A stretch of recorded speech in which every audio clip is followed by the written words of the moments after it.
my colleagues and our brothers on the fourth estate of the realm.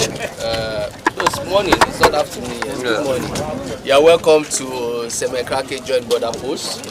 And we want to start today's activities at the enforcement unit of the command.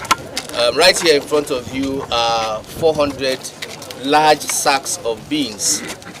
You'll be wondering why we have beans here.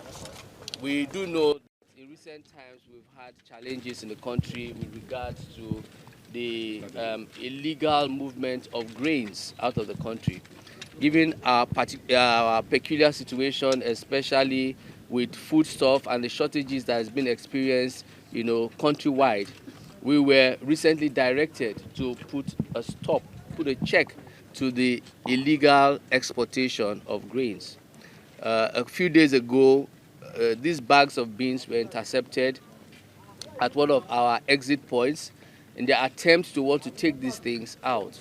My officers were alive to their duties, and they promptly made this arrest and moved them to our enforcement unit here. As you can see, the directive will be, once headquarters has given the go-ahead, these items will be moved to the market, where they will be sold at current market prices.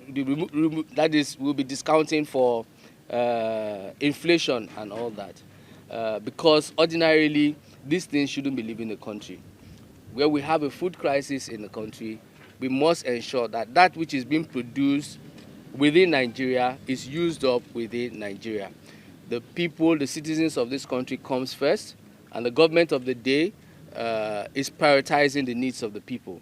And that is why the Nigerian Customs Service has taken this bold step to make this arrest and to ensure that these goods eventually end up at the marketplaces, where they will be freely distributed to Nigerians, and indeed at a cost that is affordable. We, as I mentioned, and which is obvious, it's not news to Nigerians. We've seen what has happened in Abuja and other places.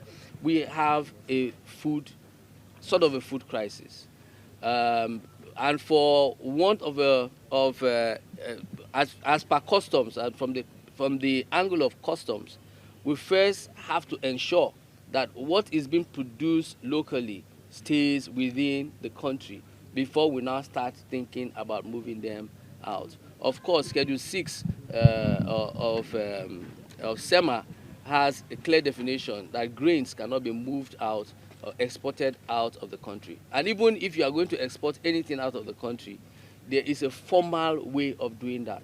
You have to go, open your NXP, go register with the Export Processing Council, submit your documentation, get an accessor, that is, what do you call them, to get a clean inspection report, a CCI issued by an accessor, before you can now begin to move. But when you don't do any of this, any attempt to move these kind of items will be considered illegal, and then the full course of the law will. Yes. We can't bring all of them out, because of the volatile nature of petrol. We have to ensure, as quickly as we've displayed this, we have to put them back so that the sun does not cause any kind of combustion in this kind of environment. But we have samples of what has been seized. We have over 400 gallons of premium motor spirit that was intercepted at one of the creeks here in Badagry. There was an attempt to move these things out by boat, but based on the intelligence that was gathered, officers were able to swiftly deploy to one of these creeks and intercepted them. They were actually being brought in sacks, large sacks, so we had to move them and bring them here, and of course put them back into kegs that will make them stable. And we know that because of the nature of petroleum products, it's not something that we can warehouse over long periods of time. And very shortly we'll start an auctioning of these items to members of the public, some of whom I see hanging around.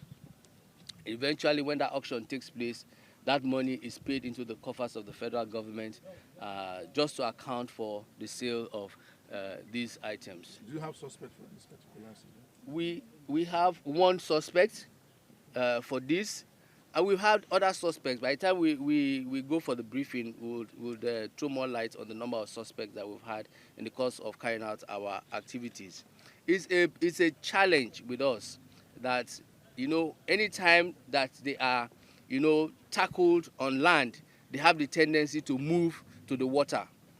We have limited capabilities on the water, even though there are resources that are there, but you're talking about a very wide body of water.